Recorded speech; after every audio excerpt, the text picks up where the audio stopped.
I think we're up. Brandon, how's it going, man? How you doing on this nice little Friday, I guess afternoon right now? Oh, I'm doing good, Chris. I'm just enjoying. I went outside today and it is a beautiful day. So I think I have a 4-year-old. So I think my evening is going to be, um, you know, doing the tricycle or no, the bike with training wheels or a scooter or something. Oh That's what I man, think I'm going to do today. busy afternoon. Yeah. So well, speaking of being outside and everything, so I know you started with a coffee shop at one point, and that was kind of following your dreams, and that was in Chicago, correct? Is that where you're? Yeah. Yeah. Yeah. So I mean, Yeah. what was the thing behind it? Why'd you want to open up a coffee shop? Yeah, a lot of people ask that, and one of it was I'm a person that wants to change the world, make a difference in the world, and I think a lot of people do. It's why they go into their business Sure. usually as they find a problem and they want to do something about that problem, right? Yeah. So for us, learning about the coffee industry, we're people of faith.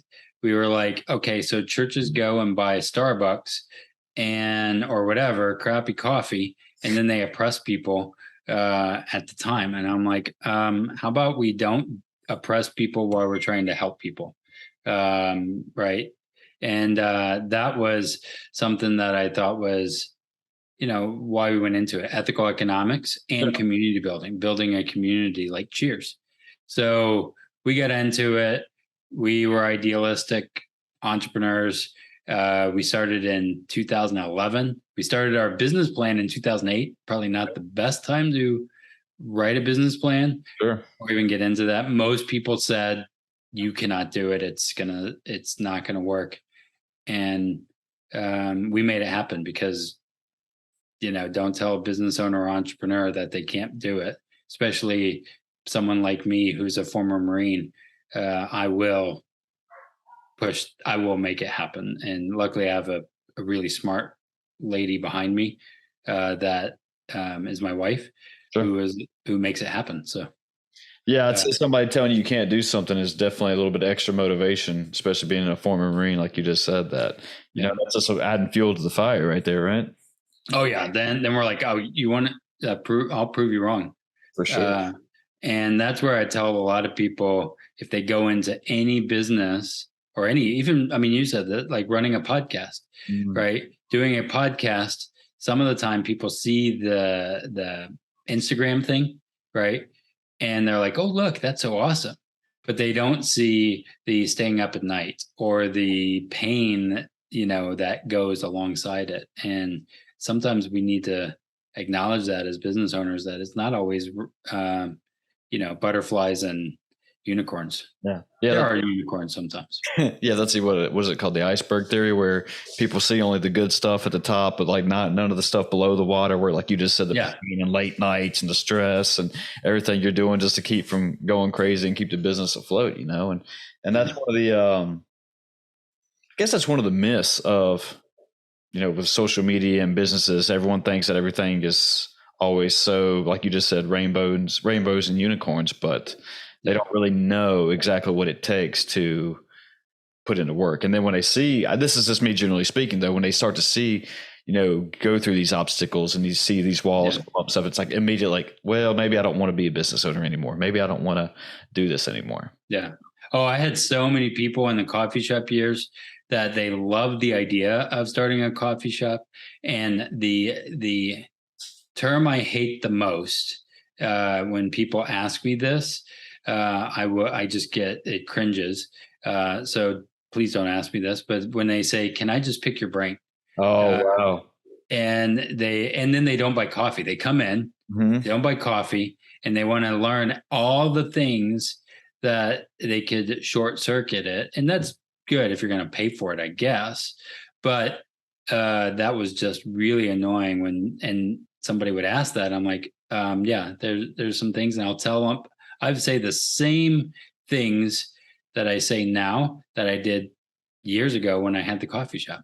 Yeah. I had someone else say basically the same thing that you just said. And that never really occurred to me that, when I don't want to say it's insulting, but if you go up and ask like, hey, Brandon, can I pick your brain about, how you got everything started and stuff, you're given, and it's good and bad. I'm kind of on the, I'm kind of, now that I say it out loud, I'm kind of on the fence about it, but if I were you, somebody's asking to give away or receive all this information that you did for free when you were putting in blood, sweat, and tears to get everything going. It's like, well, you don't want to tell all your secrets, and I think I want to help people, but also that, you don't want them to take almost advantage of you at the same time. Does that kind of make sense? Right. Yeah. That's why I started a coaching arm of my business.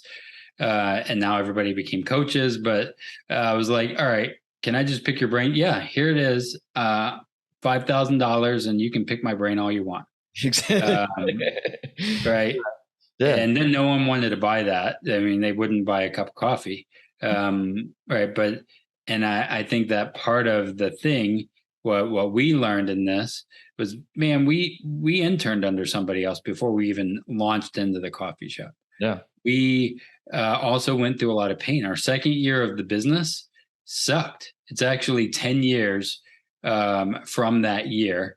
And my wife's, her birthday was just the other day, and she's been kind of reflective, right? And where was I at 10 years ago? Sure. 10 years ago, we had a miscarriage. Our marriage almost fell apart because of some of that stuff. Finances sucked. Even though, on the outside, it looked great. I had appendicitis that year. My cat died. My grandmother died. My father-in-law, my mother-in-law had a stroke that year. It was just horrible. And I'm not talking about the business at all. Right. That's just people will come in and be like, how's life? And you're like, well, it sucks. And you can't really say that because that's not really what brings in, you have to be smiling if you're serving coffee, I guess. So they come back. Right. Yeah. But anyway, that was a hard year. And what I always tell people in starting anything is know that that you're called to it, because it's going to suck sometimes. Sure. Right. Yeah. Second thing is have a team around you that cares about you. Right. That's so important. Not just the coffee shop. Yeah. But people that are like, how's your marriage? Like asking those questions. That's who we leaned on for that during those years. And then know your numbers. We thought we were doing everything right in those years. And we learned we were doing it at the expense of ourselves. Being a former Marine, like you said, and going through all the stuff you just did and having a tough time with the business there for a while and stuff. I mean, did that kind of help build your mindset to keep pushing and keep, staying strong and just, hey, I know, what is it? It gets darker before it gets the dawn or whatever the saying is. Yeah. So was that kind of where you built your mindset at, or was it just your life experiences or life path? I think that's definitely. Like I'll overcome the odds. And most people were just a bunch of, I don't know what I call pansies sometimes. Yeah. Where we don't know how to get through it. And here's the thing. As I ran into this and sold that business, we sold the coffee shop because things were changing and it just wasn't what I wanted anymore. Right. We think we're going to get into something and we're going to love it forever. Commit everything, give it a 5 years, burn the bridges, right? That kind of thing. Right. But also give yourself grace to step away. And so we had a flood in our business. Literally, the roof was off and it rained and the store was literally falling apart. I got called by the staff and found out at that point in time my wife was also pregnant. We just didn't know until a month later that she was pregnant, going through storm water. And just the challenges of that. I knew personally I could handle the pain. I could eat ramen all day long and do that stuff. However, when you have a newborn, things change, right? For sure. And so we pivoted and sold the business, but we were able to sell it because of the things we had done previously. And then a lot of times people are comparing their business to an adult business, right? Whenever I was in the first few years of the coffee shop, it's an infant, right? Yeah. Same with my business now. It's 4 years old, just like my son, right? My son is 4. A business is very similar. In the beginning, and you're wiping its ass. You're doing all kinds of stuff that you're like, oh my gosh, I can't believe I'm doing this. Mm-hmm. And then they start doing things on their own. Right. And that's the same development of a business. But a lot of people want to avoid the crappy time learning, right? Right. To get past. Anyway, it's very similar. So sometimes, and I talk to business owners and entrepreneurs who are newly early stages. They got to go through the crap, unfortunately. Yeah. Did you always think you were going to be an entrepreneur, or is this just something that you're just kind of just like, I'm going to give it a shot? I knew I wanted to make a difference in the coffee shop world, and I also knew when I was in the Marine Corps, I wasn't very good at just being a yes man. And I also, when we sold the business, my wife was like, "Well, we're having a kid and we're selling the business, so you need to go get a job." And I was like, "That's not going to happen. I don't know." And so I actually interviewed my mentor, now mentor. I interviewed to work for him, and he didn't hire me. And I was like, why not? And he said, "You're too entrepreneurial." I was like, "Well, thanks. I've given you lots of clients. I think I can do it." But he was like, "You can't fit in the box of what I want you to do." And then he came back 2 months later and he was like, "I have an idea. How about you start your own agency and I'll mentor you and help you build it." Because he knew I would screw up his box, So he saw something that was really good, and so I became what I call an out of house associate with him. Get all the goods, but I create my own everything, right? Yeah. So here's a question I'd like to get your thoughts on that. One time I forgot I was in, I interview a lot of different entrepreneurs on here, and I've had one tell me that you build a business just to sell the business. What do you think about that? I think there's some really good logic behind there. But I don't think that we should just be building to sell all the time, because that's almost not healthy. It's just building big corporations, and then we're like stuck with, everybody buying from Taco Bell or something. That's sure. I don't know if you remember that movie, Demolition Man, old movie. I know, but I'm like, no. But at the same time, you do need to reverse engineer. You plan to work there forever, right? Mm-hmm. But at the same time, you build a business that is sellable, right? That's part of the thing, I think, with I'm a Profit First certified, cash flow management certified. There's business owners that fall on two camps. They are either not paying themselves at all, right? Okay. And they're like, they'll keep investing into the business. They'll never pay themselves. All right. And then the other camp that overpays themselves and they starve the business. Yeah. I was the one that was not paying myself fairly. My coffee shop business name was Overflow, but I wasn't overflowing and helping us. And I thought that was bad and, not helpful.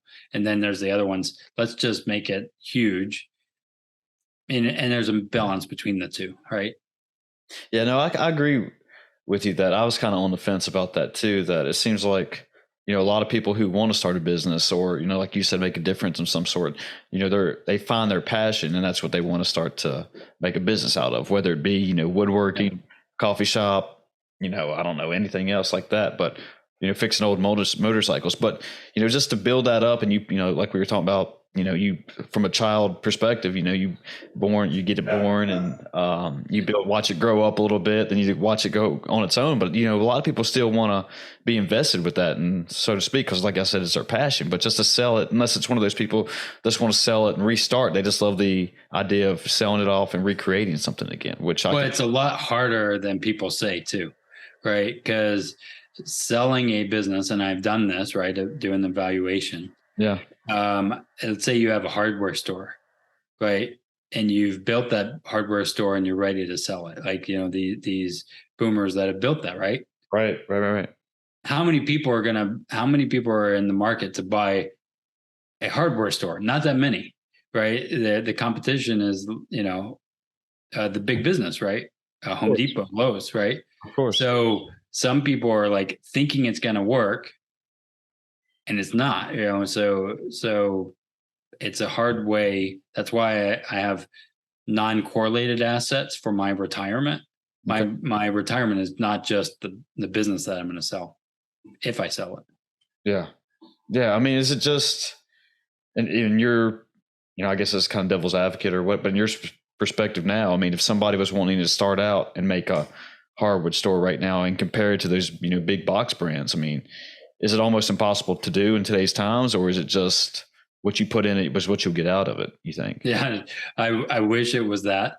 And I do think that there is a challenge in our capitalistic world, right? So, and why I'm in I do a thing called infinite banking, right?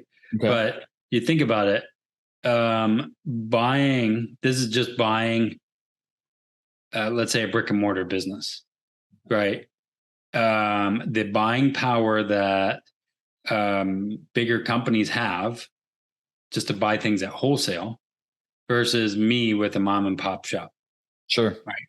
It's going to cost me more. Of course. And taxes and everything else, right? Just on that. Because it's like that bulk discount thing. Yeah. You get more, and then we wonder why the big businesses have an advantage. Well, it's just on labor cost alone, and all of that is just challenging, right? And so then we build systems like tech systems that we don't have to deal with people, right? All that stuff. But it's just it is hard, and we are challenged, even though America will say, yeah, we are for small businesses. I'm like, yeah, but if the big guys can get a tax break easy and we can't, that's not. I mean, think about this. And loan cost, right? Mm-hmm. If you're a small business owner, how easy is it to get a loan? I'm right? Not sure. Yeah. It's very difficult, right? If you're an 18-year-old going to college, how easy is it to get a loan? Very easy. And I'm like, who's smarter? And who's, anyway, that whole system is jacked up to me. It is. Yeah. And, and I don't want to, we don't have to go down this rabbit hole, but, that's an issue is that, you give an 18-year-old almost a 6-figure loan, depending on what college they want to go. Right. Yeah. I mean, I think I can't remember what the stat was I read the other day, but San Diego State University was like $70,000 a year. Right. I think that was in state. And I was like, my gosh, that's a $250,000 easily right there. And right. And you're setting up these kids coming out of college, 20, 22 for, I don't know, that's not setting them up for success in my opinion. And it's one thing that I found out too, that it's the one loan that you cannot file bankruptcy on. I don't think. Yeah. Yeah. And I was like, wow. I mean, how is it supposed to happen? And that's, again, I'm in the infinite banking world. It is using properly designed whole life insurance, which is, people will already shut me off because they're like, oh, he's going to talk about life insurance and all of that. But here's why I'm in this industry is I knew my biggest risk was me in my business. My biggest asset was me too in my business. And so I wanted to be able to insure myself and make sure my wife isn't screwed if I died having a heart attack because of the staff is stupid, right? Right. That's possible. Anxiety, all that stuff. So we were saving in this vehicle, and then we were able to access the cash value in that policy to be able to pay off high interest debt, a trip, that flood that happened, right? I used my cash value as an emergency fund so I could overcome and ultimately sell the business, right? Which was really cool. And now I'm using the exact same funds, creating that properly designed whole life insurance I did a down payment on my house. Nice. To buy my personal residence. Then I had no PMI insurance, right? Because I did 20% down, paid that back because I want to be smart as a business owner and pay back the bank, if you will. That was me in that regard. And I'm reusing that same money as I'm building to buy a commercial real estate building for my office. So they Okay. call this the and asset. I used one asset, my savings component, to create a real estate thing that I'm going to own, right? Makes sense. Okay. And my staff is going to be there working. So that's going to be three assets created out of one that I've built up. All right. So not only me, but let's explain infinite banking a little bit more. So is it kind of like borrowing from yourself? Yeah. Okay. So infinite banking, and you want to work with somebody who understands it, right? That's why I love this and why I kept sending my clients to my mentor early in the years. Not my clients, but not they are his clients, but friends. Sure. And I was like, man, this is really helpful for me because I was saving and I would able to access the cash value in that policy at a lower interest rate, right? Because what banks do is you go to a bank and you put the savings account in or money in there, they're going to loan it back out at 20% to somebody else. Okay. So the cost of money is lower. So I can access that at a lower interest rate while my money is compounding in there. It's not a replacement of investment. My biggest investment is my business, right? Okay. But it's where I can do my savings and build some liquidity at the same time because I don't know if you can tell, I'm not close to 59 and a half. I don't want to lock my money up for a while. I want to be able to access and use it as things happen because shit, when I started this, I did not think I was going to leave the coffee shop world. I thought I was going to do this forever. Yeah. Or that forever. Why don't, and I'd never heard of the term infinite banking before. Yeah. You and I started talking. So, and then I was also speaking with somebody else on here who it's kind of the same deal with borrowing from yourself, but you can borrow out of your 401k, your IRA, tax free and penalty free for, I forgot how many years it was, but and you could start a business or a side thing that you're wanting to do. But like a lot of people don't seem to know these type of things, that they think the normal route is going to borrowing from a bank and taking out these ridiculous loans and high interest. And I don't do a lot with the 401k thing. And the main reason was because I'm a business owner. Okay. And matching my 401k with myself just doesn't make sense. Okay. And there's a lot of gotchas that the government you could screw up on if you don't watch out, if you don't have a right partner to help you. But like the reason I think that people don't know this or what's happening is because who controls the narrative, right? Dave Ramsey has said, buy term, invest the rest, right? And our business name is Grandma's Wealth Wisdom. Okay. And the tagline is, sometimes intelligence skips a generation.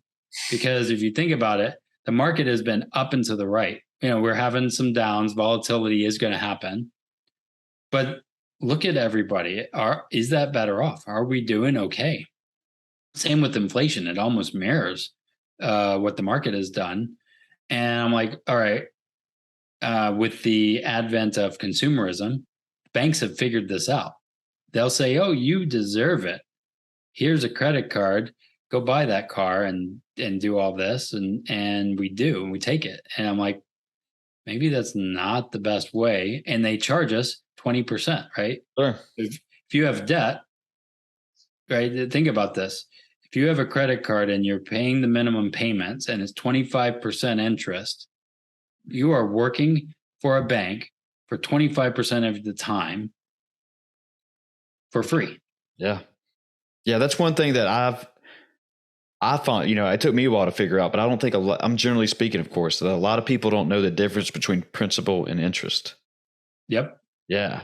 Or, simple interest versus compounding interest. Yeah.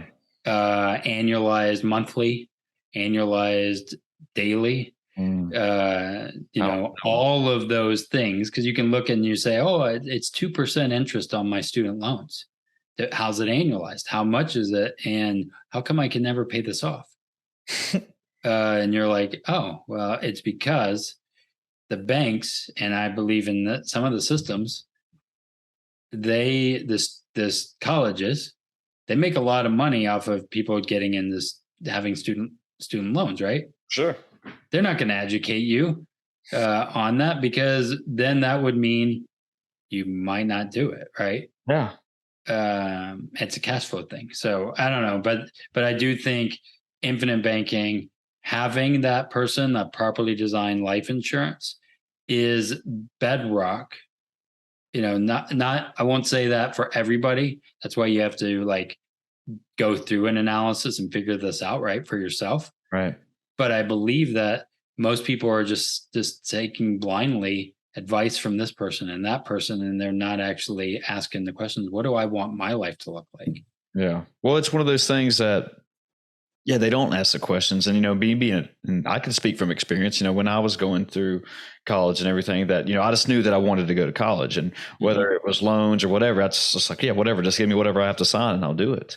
And that, you don't really think about it at the time, that even though some people might be lucky and have people like you in their life to educate them and like, hey, this is what's really going on as far as payments and things. But, there's a story that, I had someone in my life at one point, and I hope I'm not oversharing or anything, but we were talking one day and they went, way further than I did, past their master's degree to get a doctorate, right? And went to private schools and all this good stuff, which were insanely more expensive. And they were just like, I'm probably never going to pay it back in my whole life, but I've just came to terms with that and I've accepted it. I was like, damn, how could you even have that? Yeah. Add them in your head that you're just I'm just paying this off for the rest of my life. And then they put us backwards. So then what happens here's you ever heard of Dave Ramsey? He has the yelling I'm debt free thing, right? Right. And he goes and I call it the debtor staircase and the saver staircase. So a debtor will go and they take on debt, and then they get to zero, and then they yell I'm debt free. I'm like, well, dude, you just got back to where you started, really.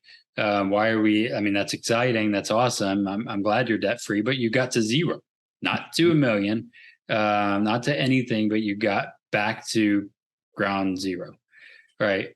And then the saver, so that's going up, right? And you just try and get, or going down and then going back up.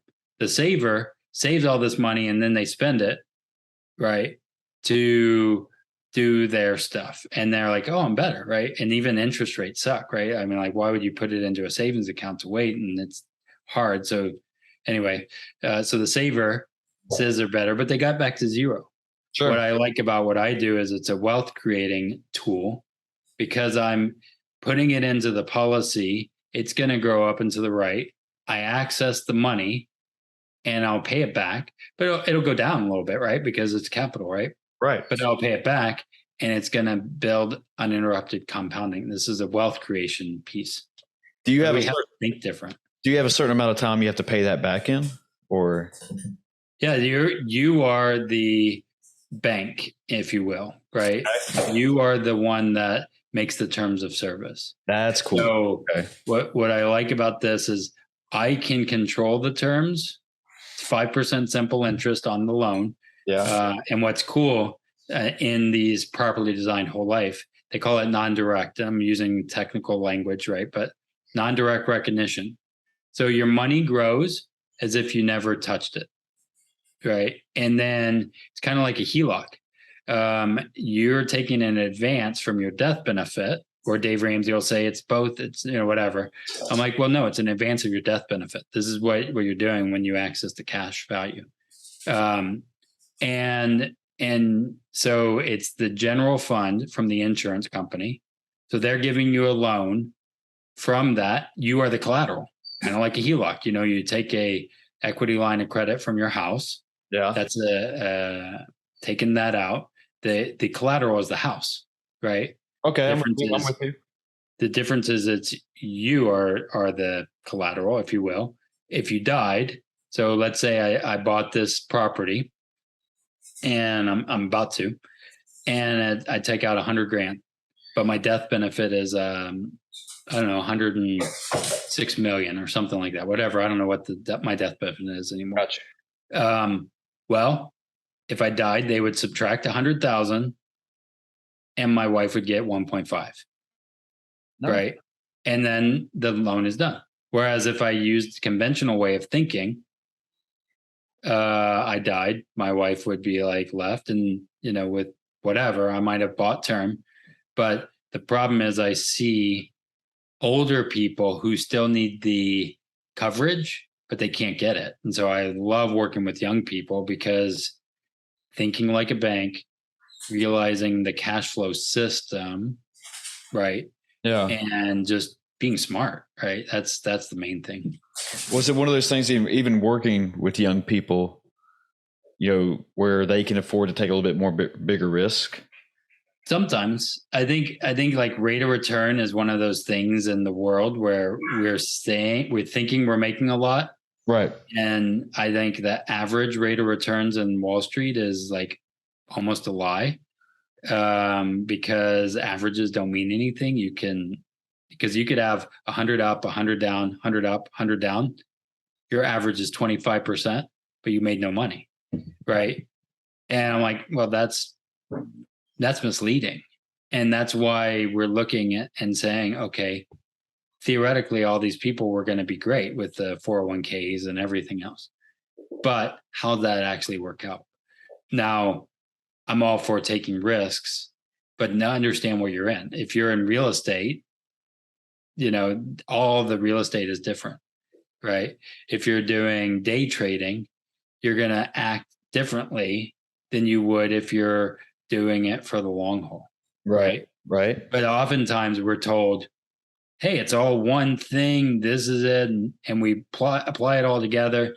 And if a financial advisor says it's one way, or even like the Dave Ramsey thing, most of the time as I talk to people, usually my answer is frustrating to them. And the answer is, it depends. Ooh. They want to be told what to do, not, just depends on the situation, right? But the problem is, like, again, how'd that work out for most people? Most people are screwed, right? Sure. We need to like think for ourselves. There is no do-overs. How do we build a good foundation? Because guess what? Things are going to happen. They call these black swan events, right? And black swan events are COVID, right? Sure. But then there's also black swan events that happen on a more local level, like a flood in your business, right? That I was like, it didn't affect my neighbor, right? And it wasn't a hurricane, right? But it was pretty traumatic. That's why insurance is helpful, right? Right. Yeah. And it talked about like real estate and, black swan events, and, where experts are saying that we're leading up to a recession again, right? Is it,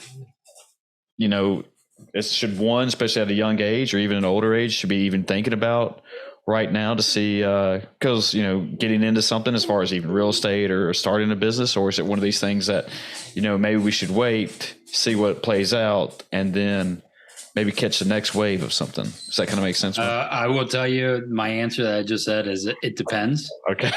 I am buying a real estate property as we speak, right?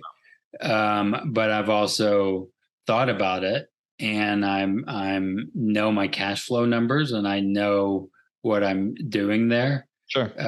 Is there going to be a downturn? Yeah. Is there going to be an upturn? Yes. And the problem is, and will there be a lot of rich people made during this recession? Yes, because if they have access to capital, that's when you do make a lot of money. Sure. But the problem is, if we're risking, and this is the problem in our world, they say no risk, no reward, right? Well, that's great. But here you go. If you go to the casino, you can risk all day long and you could lose a lot. Exactly. And you say, well, no risk, no reward. Well, typically the house wins in those places. Most of the time. Market will do fine. Yeah. You might lose, and you might win. Right. But looking, and again, at this Instagram lifestyle, looking and saying, how can I be like this guy who knew what he was doing, analyzed, and he's a day trader? That's very different than, because I even talked to somebody on the way walking today. Yeah. And they're like, what do you think about AMC stock? And what should I do about it? I'm like, I don't know. To the moon. I'm like, I have no idea what to do right now on that. And I don't really care. Yeah, I mean that's a good point too. I mean, it's like knowing the market and like what you were saying. You know your assets, you know your cash flow, you do your own research, and you're smart about everything. And that's one of the seems like the people who, like you said, that do really well for themselves can, in a was it a bear market or a bull market, they can still know how to make money. And Yep. but they're smart about it. They're just not going in there just because they read a tweet that says, "Oh, AMC is going to the moon, bye bye bye bye," And I think today I have a couple buddies who watch this stuff pretty on the relevant that now Bed Bath and Beyond is going to be the new GameStop. And that I didn't read that one today. Yeah, well, I think it came out earlier this week, and now I don't, and this is probably off some random Reddit forum, and that they're saying, but where that Wall Street Bets who made GameStop go up so high last time that, oh yeah, we got to hold Bed Bath and Beyond stock, but yeah, it's one. And all the while, it's big businesses getting bigger, and we're betting that they get better or worse. And here's the thing: all on these short-term gains is screwing our long-term future. Personally, I think, right? And I just worry about that. Of hey, we're just trying to win today, regardless of the consequences of tomorrow. And I worry about that sometimes, right? How do you mean? Like worried about the future? Like I don't know, the economy, right? Like we've been so big, and even this, I think about capitalism, and I think of it similar to the idea of somebody who is overeating, right? Okay. So if you keep eating, guess what happens? Get fat. You get fat. And then what happens is you get on a CPAP machine and they give you all kinds of medications and all this other stuff that happens to keep us alive, Sure. Which is great. We have all those great services, which is, lots of money in the medical world. But think about it. 30 years ago, we weren't even like consumerism built over the past 30 years, really 40 years. Right. And the way we show success is how much are we consuming? Right. That's a good point. We keep consuming. And if you keep consuming, what happens? You get fat. And we cannot maintain that from a healthy lifestyle. And I believe that even the Fed doing its things, right? We have to look at it and say, is that a pharmaceutical basically that they're giving us to make sure we don't die? What are they doing to keep us going? And I think that oftentimes we're spending more than we make. We don't know how to build a good stability pyramid from our finances, and we aren't thinking logical. Now, I'm not saying you don't risk or you don't make money on some of that. Yeah. But man, I mean, think about it. Eating chocolate is great in moderation, right? And all of that. So anyway, I think a lot about that stuff because it's important. It's both safety and risk. It's not just one or the other. But our economy, in my opinion, is sick. And we know it, right? Correct. Yeah, that's like I said, like where a lot of people are predicting another recession right now. But I mean, when you said, like that's a good point. I never really thought about it this way about overeating and then you get fat, obviously. And is that where the term, the bubbles are going to burst? Kind of like, yeah, I think so. And then all of a sudden, you only consume so much until something bursts, right? Yeah. And I don't know when, and it'll be something. And here's the thing. No one can predict it. It will come out of nowhere when it happens, like COVID did. Yeah. Right. And it will happen, and people will be like, "Oh, I didn't know," because all those projections and even reading some of the Wall Street journals and any of this, it's all fear based, right? I don't want to operate in that. Our thoughts in what we do in the financial services is the world is in chaos. It's confusing. It's haphazard. It's anxious. It's overwhelming, and it's stressful. Right. Doing taxes is chaos, right? Sure. What we don't want is that, right? And so people are all in chaos, and we're told do this, do this, do that, and we're fractured, right? And so what we need to do is go to this, what I call the still method. And this is setting your sights, tracking your in and out, right? Not just putting it in a 401k and saying, oh yeah, company match, because no one ever tracks it, right? They think it's great. My company's doing this. They don't know how much they put in. But Correct. if you know how to track it, you can tell if you're winning or losing. Right. And then if the market's going down, people are like, don't look at it, don't worry about it. If the market's going up, it's okay. And some of it I call that, and I'll go back to the still, but I call that like an abusive relationship. You know, when you're in an abusive relationship, we're told, you know, it'll get better, it'll work, you know, don't worry about it. And if we were thinking about that from a wife that's being abused, right, we would think different. And I wonder if sometimes our economy is very similar to that, and we don't even think about it because we are in that negative relationship, and there's these bias that we need to keep thinking it, and we'll just keep going at it, and we'll deal with the recession again and again and again because there's no other way out. And I think there is a way out. But so anyway, that was going off, but the still method is set your sights, track your in and out, inspect your progress. Like actually, after you track, you inspect. Right. Look for 1% adjustments. We don't just get there overnight, right? It's those 1% micro adjustments that get us there. That business owner, that building to sell, but it's micro adjustments that got them to be able to sell, right? It didn't just start there. And maybe you sell, maybe not, but it's 1% adjustments. And then live deliberately. Too many people are haphazard with their portfolios, their finances, and we're not deliberate, and we wonder why we're all unhappy because it's all correlated, it's all interconnected, right? And living deliberately and reverse engineering my life, and that includes my money, is going to tell me, you know, because if I do the still method, it's not just, hey, what kind of husband do I want to be? What kind of father, right? And I do that and say, all right, am I doing the things to get me to where I want to be?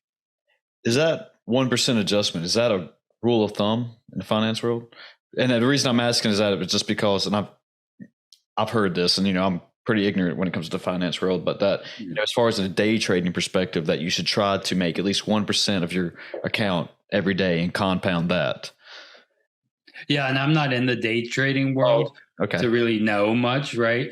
And I think that again, maybe if that's the money you can afford to lose and you can make better moves, yeah, make some adjustments, right? It's the same principles, but I know in the day trading thing, you could lose it all tomorrow, right? For sure. And I was listening to somebody on recently of, you know, the people that play blackjack, they know how to count cards, right? And they know that there's a percentage that they will lose.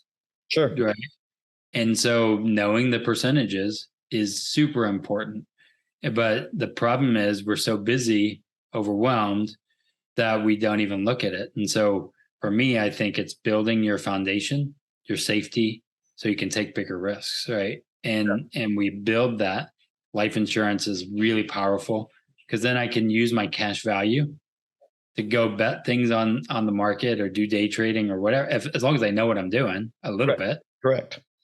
But take money off the table is what I kind of tell people, like, or think through, is like, build your foundation solid and build up, not the other way around, which is what the economy has said is, oh yeah, there's no incentive to save.